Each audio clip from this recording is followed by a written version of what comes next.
Yeah, everybody, Nick Dingle here again for this third part of our word processing tutorial series. In this video, we're going to get straight into it. We're going to start programming our style buttons and our size box. But before we do, I'm going to have to step you through the process and show you why the code is the way it is. Because we can't just turn bold on for the text box because, well, I'll show you why in just a moment. We have to do a little bit at a time. Okay, and then we'll step it up and we'll do all four buttons in one go. But we'll start with bold for the moment. And what I basically mean by this, got to zoom back in because I've exited. Realistically, what you would think to do, you're going to change the bold on the text box. So we type in the text box's name, and then we go dot, and really you type in bold and it equals true, but there's no bold there. Okay. So, well, really, it's highlighted it for me. It's part of the font. Okay, a lot of people think the font is just Times New Roman or Comic Sans and things like that. But what it really is, a font encompasses more than that. It encompasses the font face, which is Times New Roman and things like that, the color, the size, and different things in that measure. So if I type in font and press dot, there are heaps of different things that you can change. You can see down here, we've got underline, we've got strikeout, we've got size, we've got height, we've got heaps of different stuff. So what you would logically do is just say bold equals true. But then you get an error. And if you read the error, it's pretty self-explanatory. Bold is read only. You're not allowed to change it. Because unfortunately, once you've set the bold in your font, you can't change it without replacing it. And that sounds really weird. And there's actually a second problem here, because if you did notice when I was typing this stuff up before, and I typed in font, there's two of them. Okay, so there's a selection font and there is a font. Alright, so this font is the overarching font. It is a font that controls all fonts, and it behaves very much like the original text box. You turn bold on, it all gets bolded. So really what we're going to be dealing with actually is selection font, because if you have a look, it gets or sets the font of the current text selection. Now interestingly enough, it says sets in there as well, so it gets or sets. So this needs to be selection font. But again, we still can't go bold equals true because it's read only. So how do we get around this? Well, what you need to actually do is replace the whole font with a new one. So to do that, let me just get rid of my bold equals true. You would go equals new font. Alright? And down here we have 13 different ways that we can replace the font with a new one. We can pass it a family name and a size.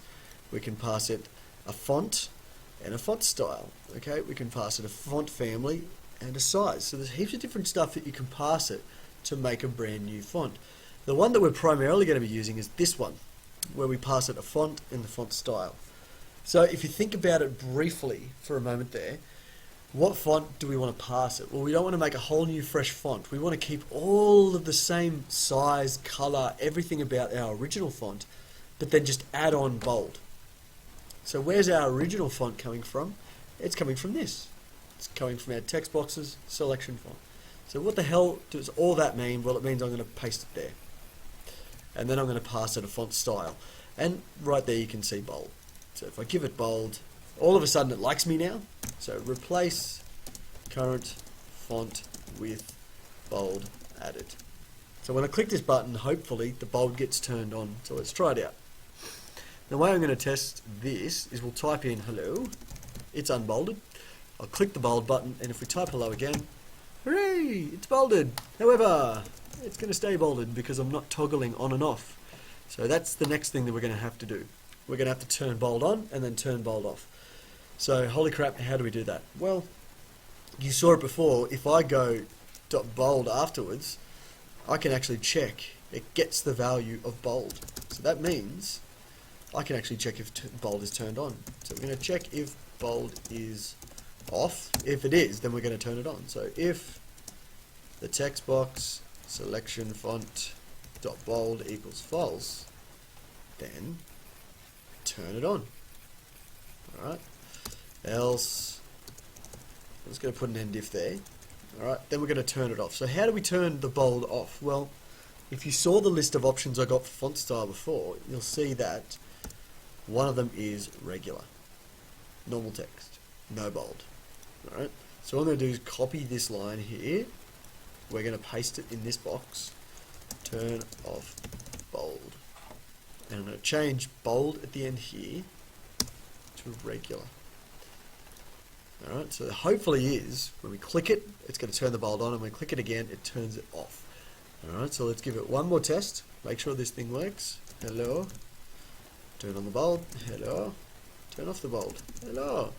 Perfect. And one awesome thing about using selection font as well, if I highlight the text, I can actually turn the bold on and off for the whole thing, or just a little bit of it, and etc.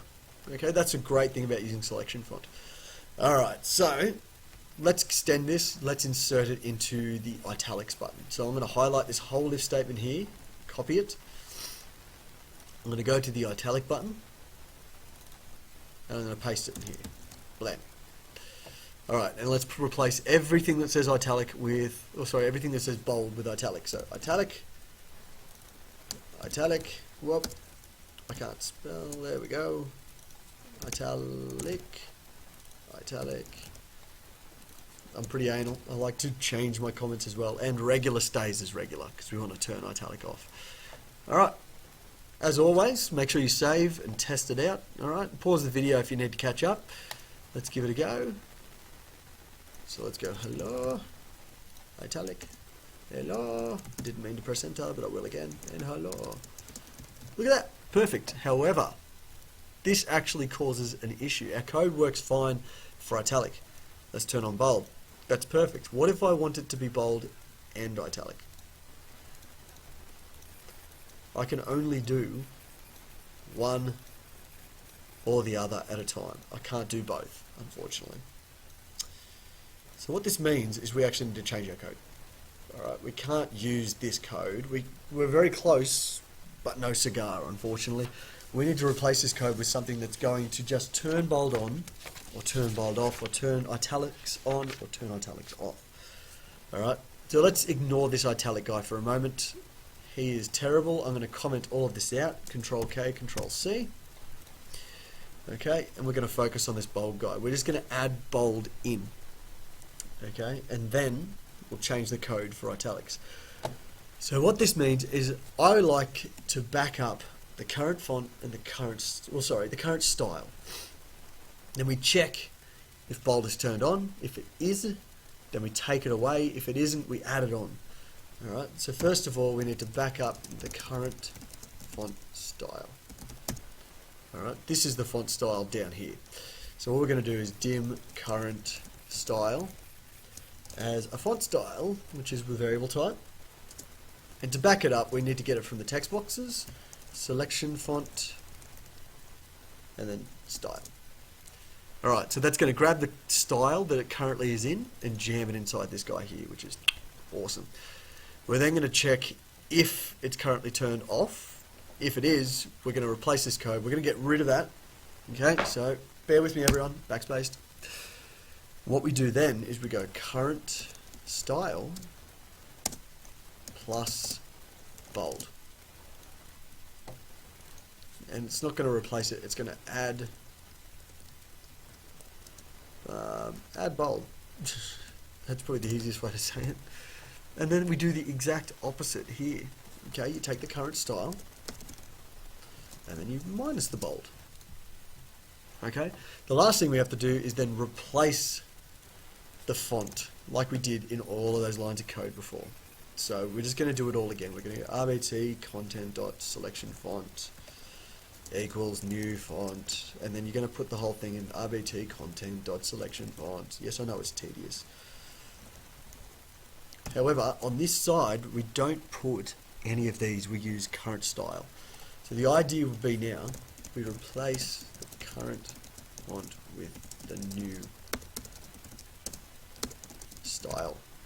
Okay, so let's go through this quickly again. We back up the current style, which includes the bold, italics, underlined, and strike-throughs. We check if the bold is turned off. If it is, we add it into our style. If it isn't turned off, then we take it away. And then you replace the font with the new one. So quick test just to make sure bold still works. Otherwise, you know, this is pretty fruitless what we're doing. Let's go hello, click bold, hello, turn it off, whoops. Perfect. Alright, italics isn't going to work because I commented out all that code. However, essentially, this is all you do for the next 3 buttons, okay? Except for you just change this little guy here and this little guy here. So it's pretty straightforward. And in fact, it's so similar, I would love to make a function for it instead of copying and pasting that code. I'm going to get away from copying and pasting code, and we are now going to start implementing things in a separate subroutines. So what we're going to do is we're going to make a sub right here, everyone, called sub toggle style. And I'm going to steal the code that we just wrote from bold. I'm going to cut it instead of copying it. So we move it up to toggle style. Alright. And that there is going to be where we do all of the hard work when it comes to changing the style. So let's just quickly rearrange this so it's easier to read. And now when we want to use it, you simply call toggle style. Alright, as simple as that. It's going to do the exact same code. It's just been a bit more organized. However, we're still not dealing with underline or italics or strike throughs. So what we're going to do, and hopefully you've watched my previous videos and you know what a parameter is, because I'm about to use one right here. What we're going to do is we're actually going to tell toggle style what style you want to turn on or off. Okay, so for what I mean by that, we're going to call something style to toggle as a font style. So that means we're going to be able to pass to this subroutine bold, italic, underline, or strike through. And right here, check what we want to toggle. We're going to be able to change one at a time. So if the style to toggle is bold, then do the bold code, which is this code, just here. But we have other options. Else if the style to toggle equals italic, then, well, let me just crack in an end if there, so VB can stop complaining. What are we going to do? Well, we're going to do this code, but just referencing the italics. So I want to copy this and paste it just here, replacing all the bolds with italic. Because I'm lazy, I'm going to show you a nice little trick there, everybody. Double click on a word, and it highlights it. Use your copy shortcut, Control C, and then double click on another word, Control V to paste over it. Bam, bam, bam, bam, bam, bam. And that's a quick way to do it. So we're going to do this 2 more times for underline and strikeout. And I'm actually going to stop the video right now, and I'm going to let you do it on your own, and when I come back, I'm going to be done. So pause the video now, give it a go yourself. Alright, welcome back everybody. Hopefully you've got all 4 of your styles implemented. As you can see here, I've got 4 of them. I've got the bold, I've got the italic, I've got the underline, and I've got the strikeout. And they're all ready to go. And you might be asking yourself, well, okay, this code looks all well and good, but how do we use the blasted thing? Well, it's pretty simple actually, because we have our parameter up here, style to toggle, and that decides which style we turn on and off. So for example, if I set style to toggle to bold, then it's going to come down and this code here will execute adding bold or removing bold from our current font style. Same thing if I pass italic to style to toggle, then it's going to execute this code and do the exact same thing for italic. Alright, now let me go back down to our bold button where we had that little function there before. It's got an error now, which is actually what I expected. If we go to the error correction options, it says the argument not specified for parameter style to toggle. So what it's saying is we're not passing a value for our parameter. And if I just put my cursor in between those brackets and press the space bar, you'll see all the different options that we can pass it. Now, it's pretty obvious that we're going to pass bold for this one because we're in the bold button. So if you select that guy, then it's going to send bold to our toggle style subroutine and execute all this code and turn the bold on or off, depending. Okay, and that's simply all the code that we put in each of our buttons, and that's why we write our own little subroutine, because we have one big bit of code for your subroutine and then one tiny line inside each of your buttons. Same thing for the italics. We're going to sorely delete all that code that we wrote before. I'm going to paste that line, and I'm just going to simply backspace bold and select italic. And let's quickly do the underline and strikeout and test these guys. Make sure they work. So, whoop, not underline, we want strikeout. Sorry, underline for that one. Anyway. My brain's not working. Alright, so there's our 4 buttons implemented. Let's test them all out. The easiest way to test is just going to go on, type in hello. Let's turn a couple of them off. Can't spell hello apparently. Yeah. There we go. You can see the styles work. We can actually turn them on and off independently and so forth. So there's our 4 styles implemented. And the next thing was going to be our drop-down box for the text size.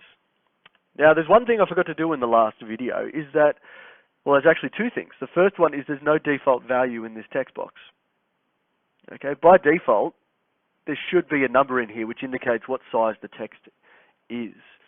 Okay, and secondly, we don't actually have the number in here which is the default size. The default size is 7.8. Okay, so the first thing I'm going to do is go back to the design and add that number in and set a default number as well. So if we go to design, click on our text box, well, our combo box I should say, click on properties, let's go to the collection, the item collection, and add 7.8 in there. And there's a couple of ways that we could put the default number in there. The easiest way is just going to be type it in the text. So 7.8. So when we press play, we've got a default number and we've got all the different numbers that we can select. And that's it. That bit there is done. Alright, so now it's time to implement the actual code for changing the size. When they select another number or when they type in a good number, we're going to take that number and we are going to resize the text box of the selection font.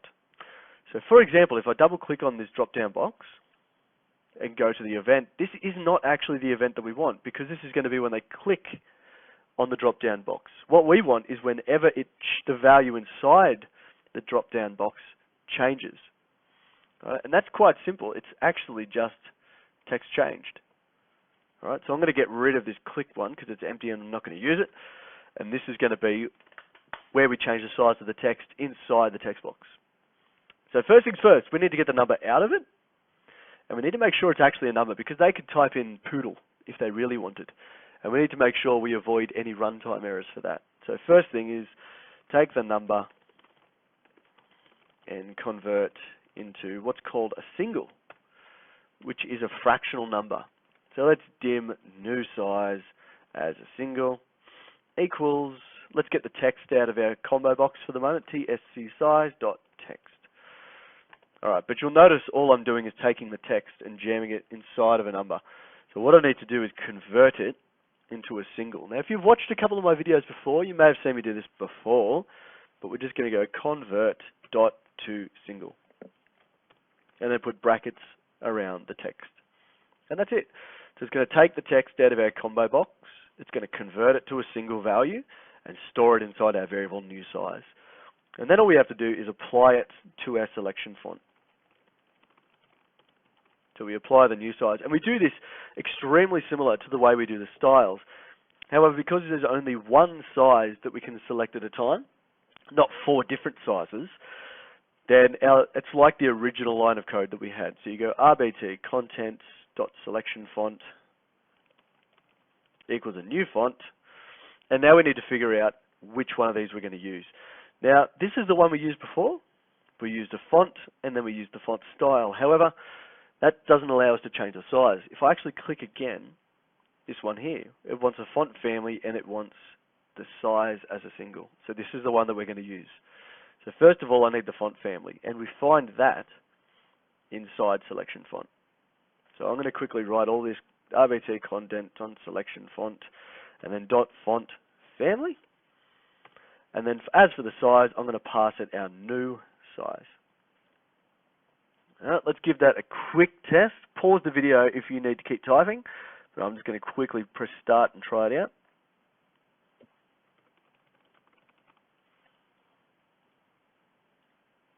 Perfect. It's massive. But yes, that's exactly how you do the size. And I can actually change the size back down to 10 and keep typing. And that's how it works.